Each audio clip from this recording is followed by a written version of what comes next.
Em Contato, com o Dr. Charles Stanley, compartilhando o Evangelho em todo o mundo. A seguir em Contato, sobrevivendo à nossa cultura atual. Cristãos se dividem em duas categorias. Há aqueles que são os seguidores comprometidos de Jesus e há aqueles que são crentes de mentes carnais. E há uma diferença muito distinta, de fato. Quando o apóstolo Paulo estava escrevendo à igreja de Corinto, eis o que ele diz. Ele diz bem no primeiro versículo do capítulo 3: E eu, irmãos, não vos pude falar como a espirituais, mas como a carnais, como a meninos em Cristo. E o que ele estava dizendo é que há duas categorias de vocês. Alguns de vocês são verdadeiros seguidores, pessoas de mente espiritual, e outros de vocês de mente carnal. Que quer dizer que vocês estão andando de acordo com a carne, o que significa andar de acordo com suas tendências e desejos naturais. Há uma diferença muito distinta entre os dois. Então, quando você pensa nisso, você pensa: qual a diferença? Ou seja, e esses comprometidos? Quem são esses seguidores comprometidos de Jesus? Bem, antes de tudo, eles são guiados pelo Espírito Santo. Crentes comprometidos têm uma paixão por Deus. Crentes comprometidos têm desejo de compartilhar sua fé. Eles desejam andar obediente diante de Deus e confiam no seu Jesus Cristo para suas necessidades. Toda a sua vida. Assumem uma perspectiva totalmente diferente porque eles confiaram em Jesus Cristo como seu Salvador. Estão crescendo em sua vida cristã, então são comprometidos. Mas há um outro grupo. Cristãos de mentes carnais, por exemplo, e como ele diz aqui, vocês são como bebês, ele disse: só posso te alimentar com leite, porque eles têm convicções, mas se comprometem. São inconsistentes na caminhada cristã. Doutrinariamente são muito fracos e geralmente egocêntricos. E o que estão interessados principalmente, por exemplo, aquelas coisas que lhe dão prazer, conforto e facilidade. Eles são os assistentes e observadores, mas não se envolvem muito. São pessoas que foram altamente influenciadas pela cultura mundial, a cultura que vivemos. Então há uma grande diferença entre os dois. E eles têm pouco interesse em servir a Deus, mas sim em servir a si mesmos e ficaram enrolados e muitas vezes presos pela própria cultura em que vivem. Agora só você pode decidir em qual dessas duas categorias se enquadra. E Paulo está escrevendo ao jovem Tito, um jovem pastor que ele deixou na ilha de Creta, um lugar muito difícil, e ele está instruindo a ele a como escolher presbíteros e como estabelecer as igrejas em toda a ilha de Creta. Agora, quando você pensa nessa cultura, você pensa sobre essa luz. Uma cultura como a que eu e você vivemos. Certamente não é uma grande amiga para os cristãos. Então, tudo o que temos que perguntar é isso: como você e eu vivemos em uma cultura que é tão oposta ao que nós cremos e cujo estilo de vida é tão totalmente diferente do nosso? Como viver em uma cultura como essa sem ser cativado por ela, oprimido por ela, superado por ela e, acima de tudo, sem se tornar como ela? Como vivemos nessa cultura, mas acima dela? É sobre isso que eu quero falar nessa mensagem. Eu quero falar sobre a chave para viver na cultura em que vivemos e ainda assim não se tornar parte dela. Então eu quero que você abra no pequeno livro de Tito. Se você encontrar Hebreus no final da sua Bíblia e voltar, logo antes o pequeno livro de Tito, apenas 3 capítulos, carta muito importante que o apóstolo Paulo escreveu ao jovem pastor. E começando no versículo 5, ele nos dá um pouco do raciocínio aqui. Ele diz: Por isso te deixei em Creta, para que pusesses em ordem o que resta e constituísses presbíteros em cada cidade, como te ordenei. Então diz a ele que tipo de pessoas deveria estar procurando, e assim por diante. Então ele chega ao versículo 9, e ele fala sobre uma das principais qualidades que essas pessoas devem ter, e é esta: retendo firme a palavra fiel, que está de acordo com o ensino, de modo que ele será capaz de exortar na sã doutrina e refutar aqueles que contradizem. Agora, como vivemos nesta cultura e ao mesmo tempo acima dela? Como viver em meio a todas as influências e ao mesmo tempo não ser influenciado? O ponto principal é esse. O que ele disse? Retendo firme a palavra fiel, que está de acordo com o ensino. Agora, o que ele quer dizer quando diz retendo firme? Simplesmente isso. Quando você segura algo, você segura com a sua mão. Quando ele diz retendo firme a palavra fiel, a palavra significa agarrar-se, agarrar com força, mantê-la perto, ou seja, aplicá-la à sua vida. Então, isso que Paulo está dizendo, ele diz, ensinando-os a se apegarem firme à palavra de Deus, apegar-se à verdade da palavra de Deus, aplicá-la à sua vida. Porque ele sabia que os cristãos que viviam naquela cultura de Creta, eles seriam tão altamente influenciados, tão sutilmente influenciados, que em pouco tempo você não poderia distinguir o cristão do não cristão. Mas que mensagem para o nosso dia e tempo. Porque vivemos nesse tipo de cultura. Poderíamos usar muitas palavras para descrever as coisas que acontecem ao nosso redor, as leis que estão sendo aprovadas, as atitudes que as pessoas têm e a forma que cristãos muitas vezes se encontram muitas vezes tarde demais, presos nessa culturas com filosofias vãs, com suas atitudes e ações imorais.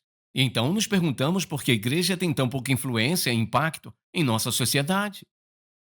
Com certeza tem uma relação com o fato que deixamos de nos apegar, nós deixamos de nos apegar firmes aos princípios e ensinamentos da palavra de Deus. Agora, falando de uma forma prática, como nos apegamos a isso? Eu quero te dar 7 coisas. Como você se apega à palavra de Deus? Seja prático. Como se apega à palavra de Deus? Como a mantém em seu coração e sua mente, diante de seus olhos e em seus lábios? Bem, são 7 coisas curtas, vou lhe dar tempo para escrever.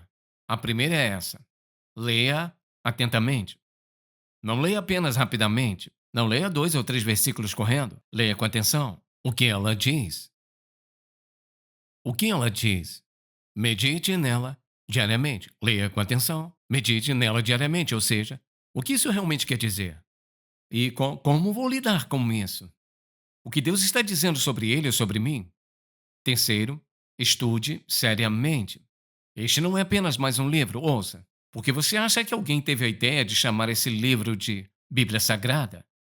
Porque vem de um Deus santo.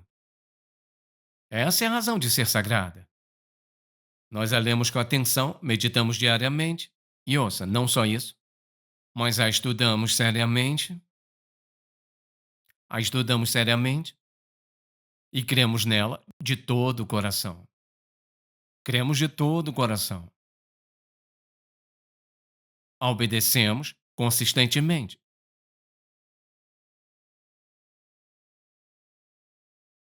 A aplicamos pessoalmente. E a compartilhamos com confiança. Agora, se falaram sério que estavam me ouvindo, vão me responder. Então responda de volta para mim. Começando no número 1. Número 1, leia atentamente. Número 2, meditamos diariamente. Número 3, nós a estudamos seriamente. Número 4, nós cremos de todo o coração. Número 5, nós a obedecemos consistentemente. Número 6, aplique-a pessoalmente. Número 7, compartilhe com confiança. Sabe o que acontece? Você faz isso. Você está se apegando à palavra, eis o que vai acontecer. Sua vida vai mudar. Você não pode fazer o que acabou de dizer e ao mesmo tempo viver em pecado, andar em pecado, não pode. Então, nós dois concordamos que, para se apegar a ela firmemente, agarrar-se a ela, torná-la parte da nossa vida, aplicá-la à nossa vida, essas coisas são muito necessárias. Agora, eis uma grande questão. Suponha que eu não faça isso. Suponha que eu não valorize a palavra de Deus. O que acontece?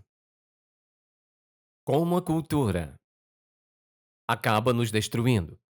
Eu quero que você anote isso, eu vou te dar uma lista. Número 1. Quando você não mantém a palavra de Deus perto, então o seguinte acontece. A cultura chama sua atenção. Chama tua atenção. De todos os tipos e maneiras jogam coisas em vocês para chamar sua atenção. É o número 1. Número 2.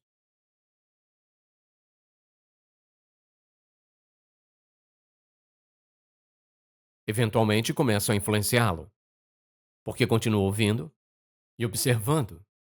Então chama sua atenção por isso, é atraente. Então começam a influenciar seu pensamento. A terceira coisa que acontece é essa. Eles ganham sua atenção. E o que a princípio não te interessava, chamou sua atenção. Você se interessou muito e a próxima coisa que você sabe, ganhou a sua afeição. Uma vez que ganha a sua afeição, a próxima coisa que acontece é redire redireciona o seu foco. Antes você estava focado em coisas espirituais, mas agora você se vê mais focado na cultura ao seu redor, o que os outros estão pensando, o que estão dizendo. Então, redireciona o seu foco. A próxima coisa é, em pouco tempo você percebe que estão dominando sua conversa.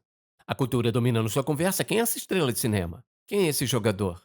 O que ele está vestindo? O que ela está vestindo? Ou seja, tudo isso, o que acontece é que seu nível de interesse foi redirecionado e, portanto, domina sua conversa. O assunto preenche, principalmente, sua conversa hoje. A próxima coisa, sabe o que é? Influencia como você se veste. Como se veste? Ah, não, não, isso não. Acha que não? Então vou te dar um exemplo. Você sabe que tinha uma época, até recentemente, que as mulheres usavam blusas que iam descendo até a saia, ou seja lá o que for. Sabe onde eu quero chegar, não sabe? Agora temos a ideia, alguém teve a ideia de que você corta bem aqui, então você abaixa até mais ou menos aqui, para que alguém possa ver o seu umbigo. Quem disse que vale a pena ver isso? Eu não entendo isso. Quem disse que vale a pena?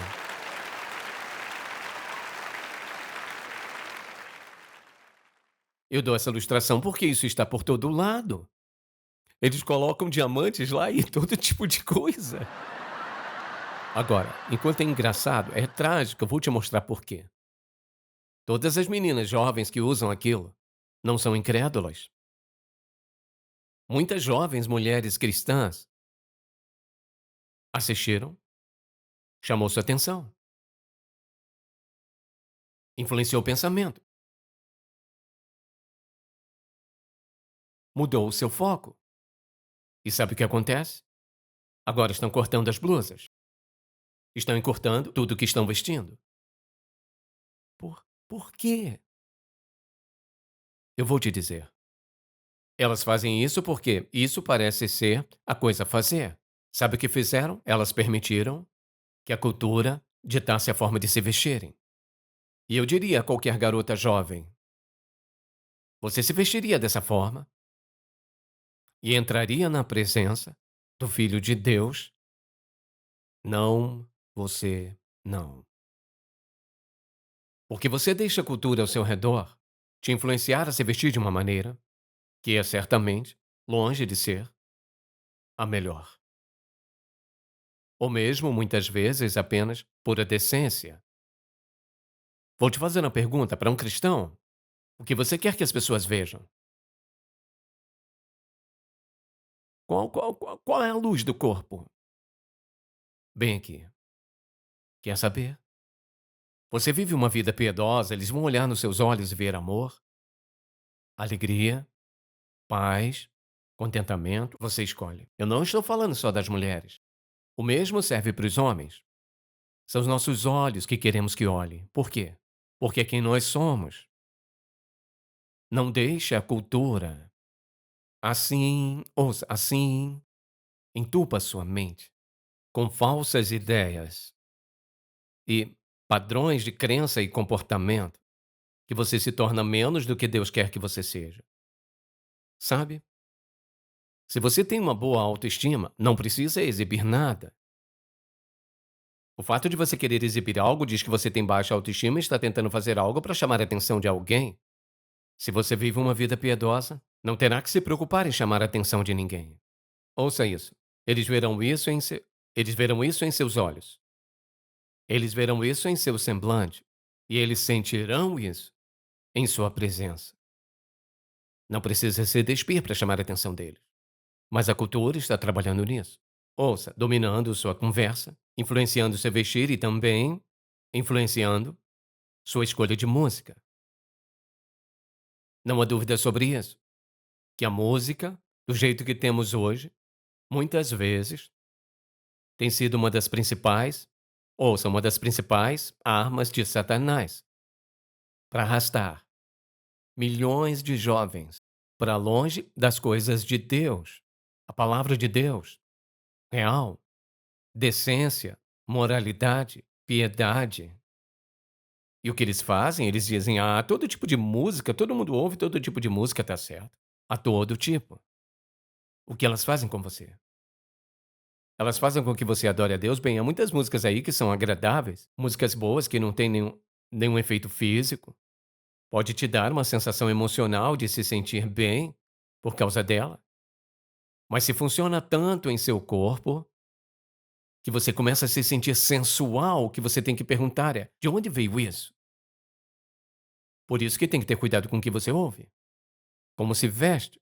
Veja, a cultura mundial penetrou em todas as facetas da nossa sociedade. Uma das armas mais poderosas é a música. Se vestir. Veja o que acontece, pouco a pouco. Alguém aparece, se veste de uma certa maneira, e alguém diz: "Bem, eu gostaria de ser como ela". Aí você vai fazer a mesma coisa? Por que você não faz a pergunta: o que a palavra de Deus diz? O que a palavra de Deus diz sobre decência e ordem?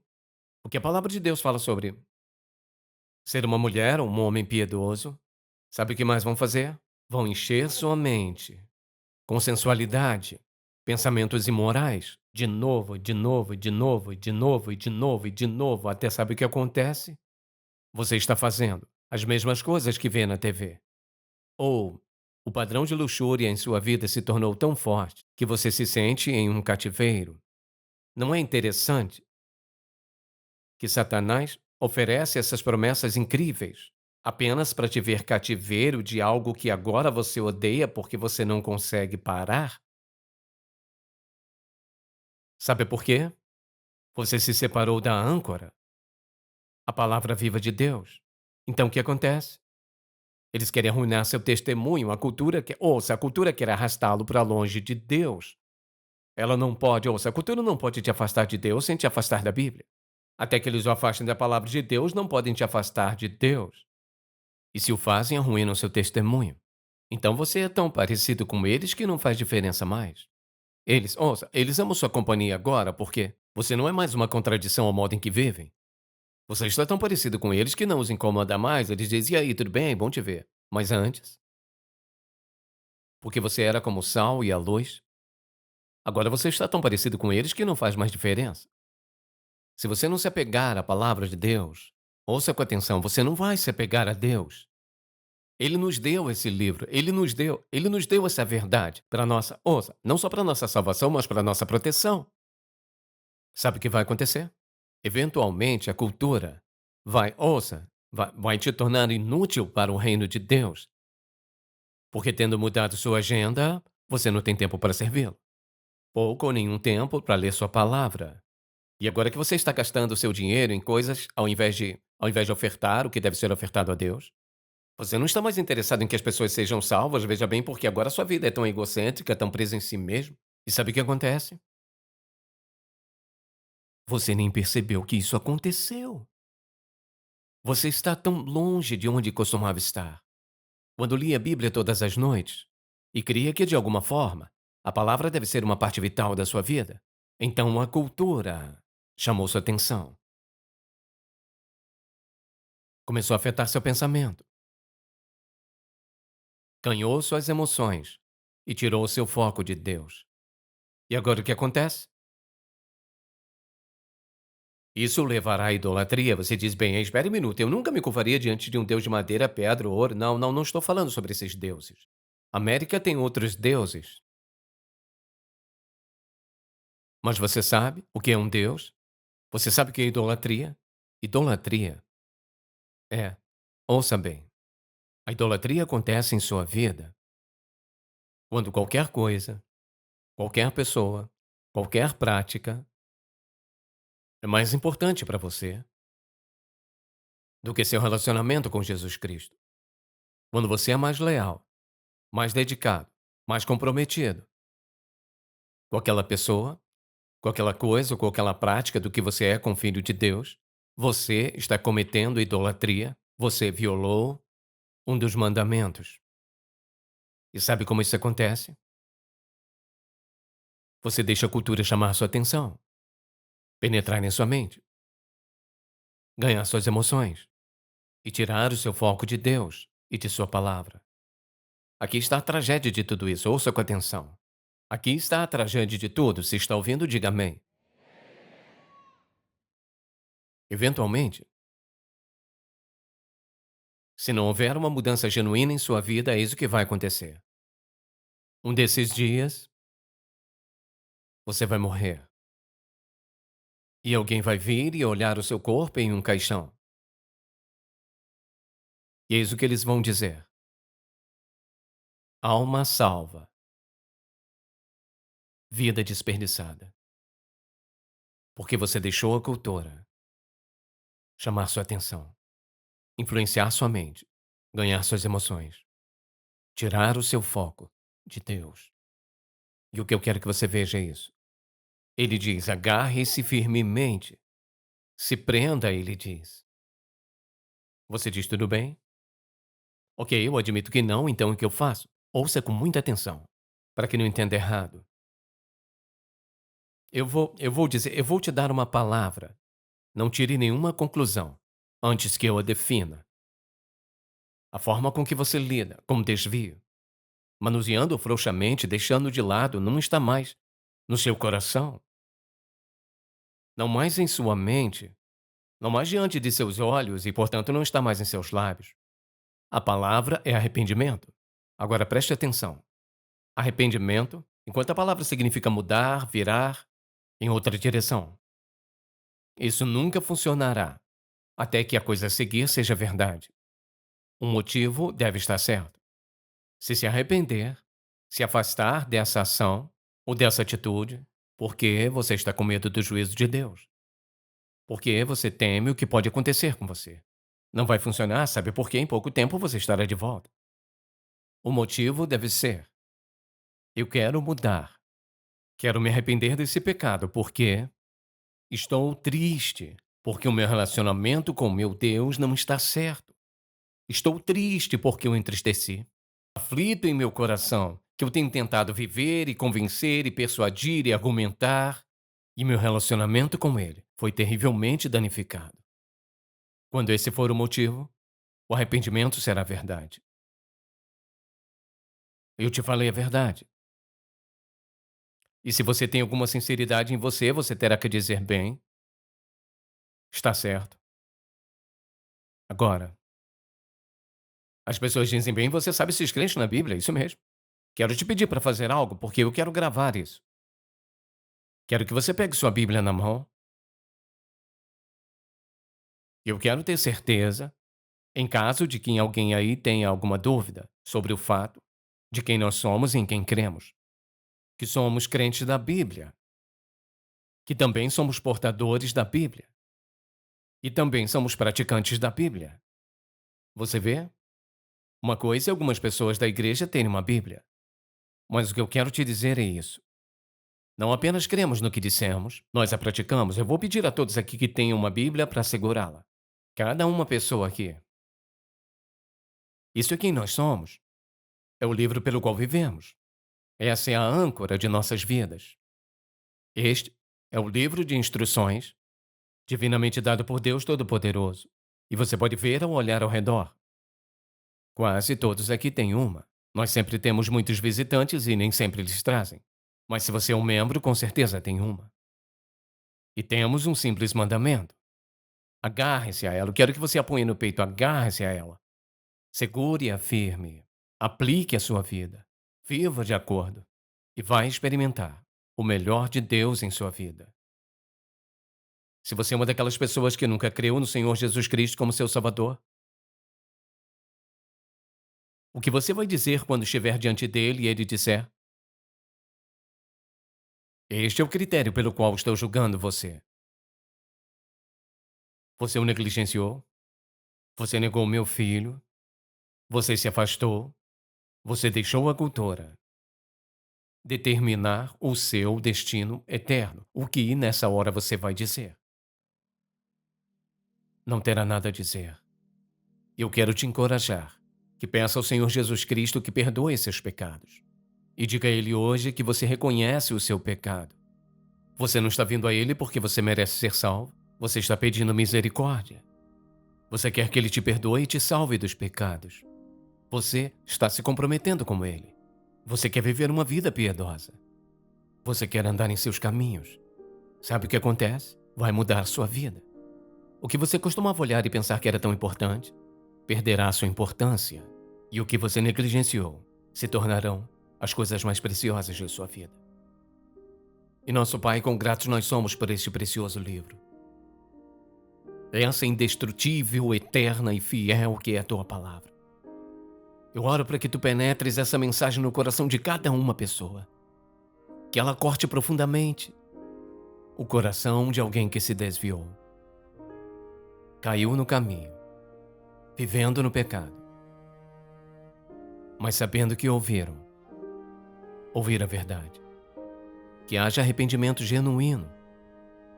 E um novo amor e devoção e um apego à palavra.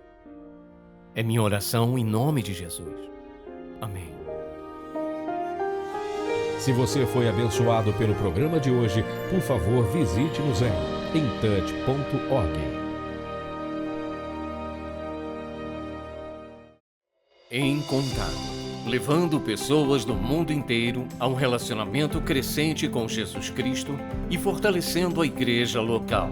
Este programa é patrocinado pelo Ministério Em Contato e sua produção é possível pela graça de Deus, suas orações e ofertas de parceiros fiéis.